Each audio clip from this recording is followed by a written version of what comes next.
I think just treat each European market as it deserves. They deserve their own sort of like attention and yeah, full commitment.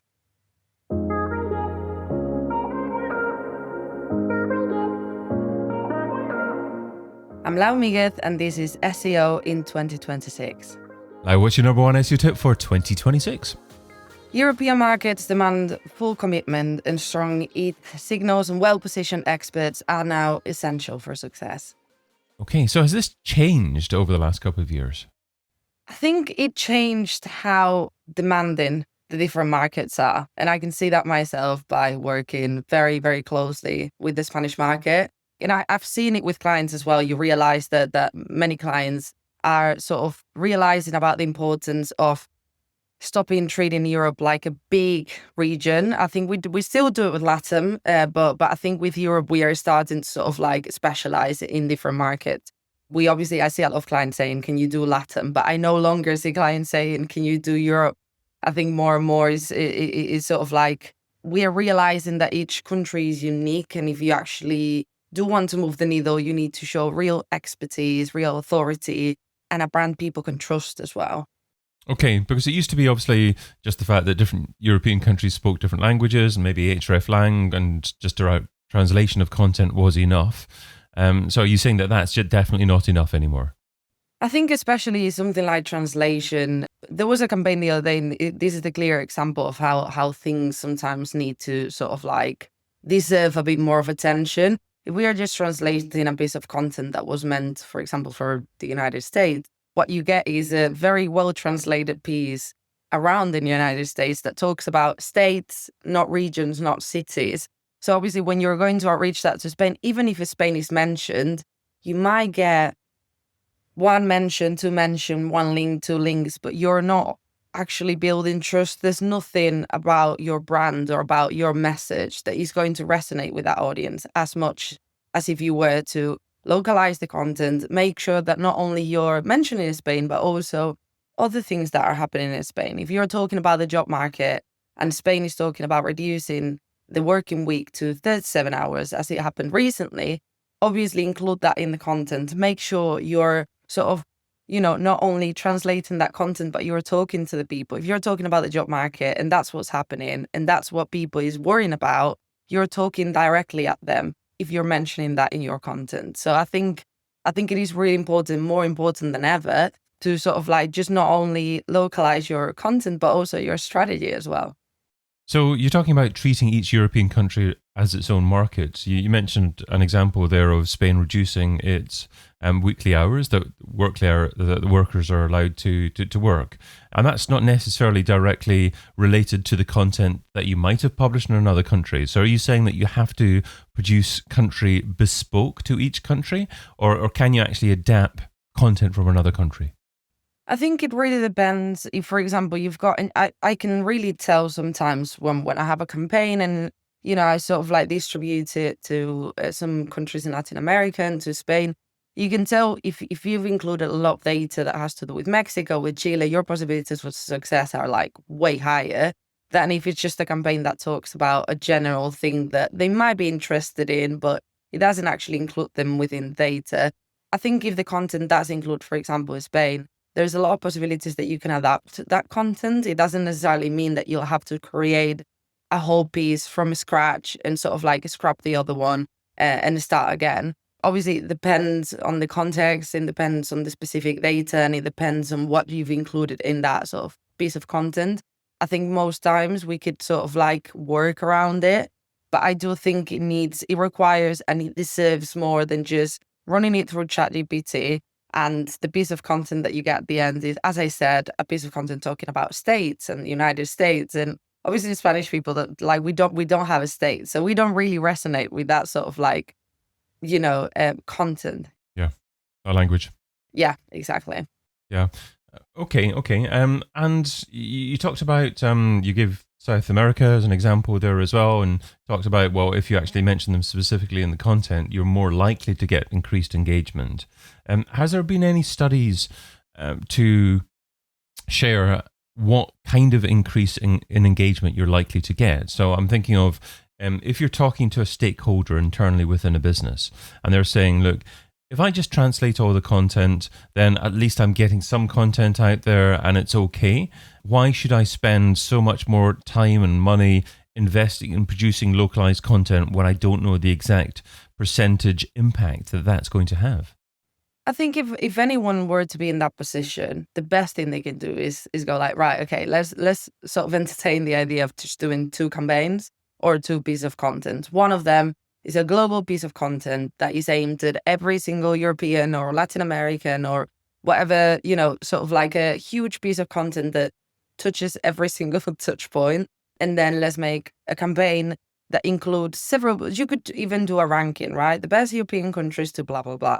And then you sort of like tick a few boxes, you include a few European countries. You can still have one singular piece of content, but then in the press releases, you can adapt it to different markets and you can mention the different markets very early on in the content and then show their results. Because obviously PR is not sort of like a specific science. So it could happen that in this case, it works differently, but 9 times out of 10, you probably are more likely to succeed in the second instance. And you say that now is the perfect time to build journalistic relationships and secure long-term credibility. How do you go about building journalistic relationships in countries that you haven't necessarily interacted in the past, you don't have any presence in as a business? It's just do good content. This is what I mean. Like that's all you need. Like I've had the 2 cases, right? I've been working with a brand for good 4 or 5 years, and we've been building their trust and their relationships with journalists, but journalists change all the time. So it's not even if you've been in the country for years, that work is still ongoing because journalists leave and then another one comes in. So you still need to do that work. I've recently just started working with a brand and they were brand new to Spain. But we started producing really good content. And not only that, we gave them experts that they could use in their articles.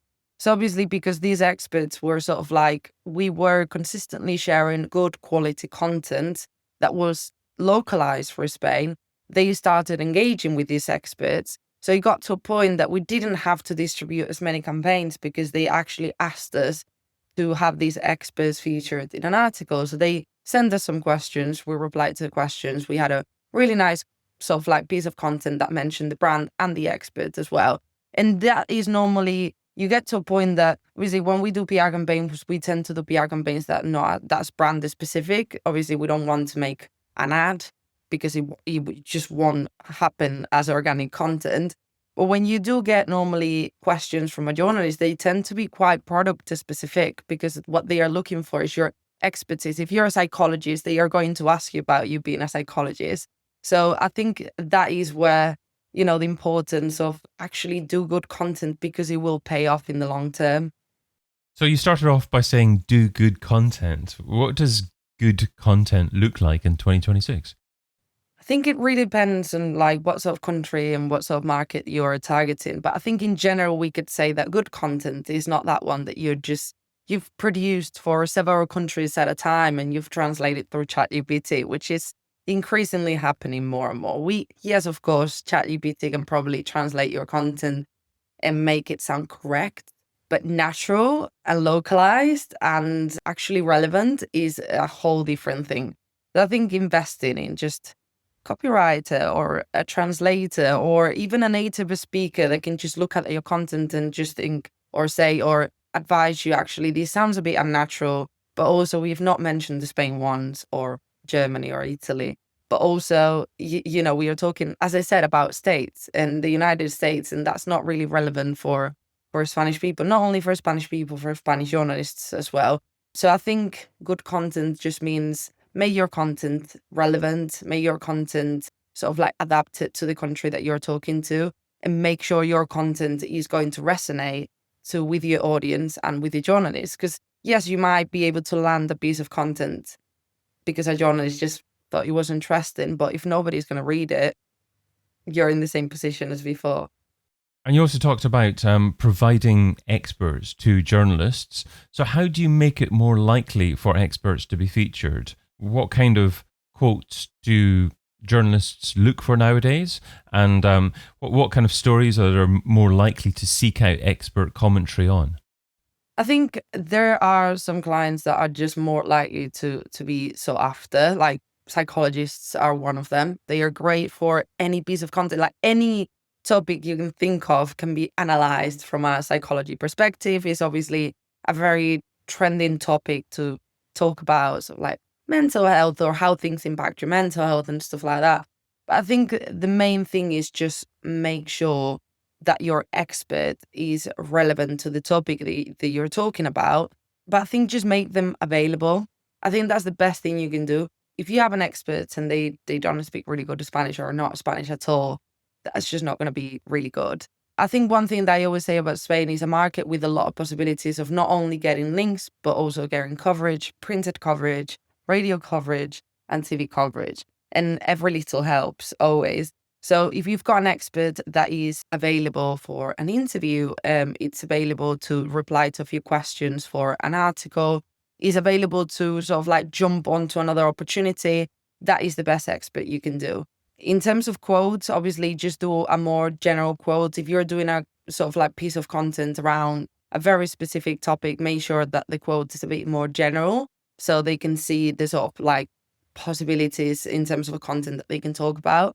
But as I said, the most important thing is just have an expert that is readily available to talk about a variety of topics and they are ready to jump in opportunities. So if you do get a TV, it is a shame sometimes when we do get TV opportunities and we don't have an expert to jump on it, because obviously you feel that there is a missed opportunity there. And then the same, if you start saying no, or if you say no, we don't have it today, or they are not available today, you'll get to a point that they'll stop asking. So yeah, that's really important as well. I love the fact that you started talking about psychologists as an example of an expert that tends to be seeked out by journalists, because I think a lot of businesses will maybe put managing director, operations director, marketing director in front of journalists as the expert. But I guess the journalists may think, well, they've got something in mind in terms of an angle. They want to push the business. I think the job title psychologist seems like more of an independent thought leader, a scientist type person that is more likely to be unbiased in the journalist's perception. I think great idea there as well. So are you suggesting that businesses should maybe employ more psychologists or scientists to be that spokesperson to journalists? Yeah, I think it really depends on also, again, what sort of like content you're pushing out or what sort of like interview it is. So for example, in some instances, we've got two different experts. We've got a very, very senior expert that is more for like corporate communications or these sort of topics. And then we've got another expert that is like for consumer topics. And I think that is also something that I tend to see more and more, that you've got different experts for different sort of interviews. So if you're talking about, I don't know, very, again, as I said, heavy corporate topics, that's when you go for like more the director, senior leadership. But if we, as I said, if you've got a topic about how does work impact your mental health, in that case, obviously a psychologist will have much more to say. I mean, it depends. If the director is a person that has been a psychologist for many years, then that's great. But if it is a person that is just involved in the business side sort of things, then obviously the psychologist in this case is well better suited. Another thing, obviously, sometimes senior leadership is not that available as well for interviews. So it's better to have a person that does have a bit of free time to do interviews, but it depends. As I said, sometimes senior leadership is actually sort of like cleared out for these sort of things. So it really depends. I think work with what you have and use what you have wisely. If who you have is a psychologist, try not to push corporate topics with this specific spokesperson. So I think that sometimes we won't have a lot of experts available. Most of the time when you ask the client, they'll have one and they have very, very limited availability. In an ideal world, you'll have a couple, because if you have someone that is not available, you can offer another person for a different topic.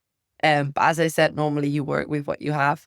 So I think it's just make sure that the person that you're pushing out has something to do with the content and with the angle that you're choosing to sort of like push out as well.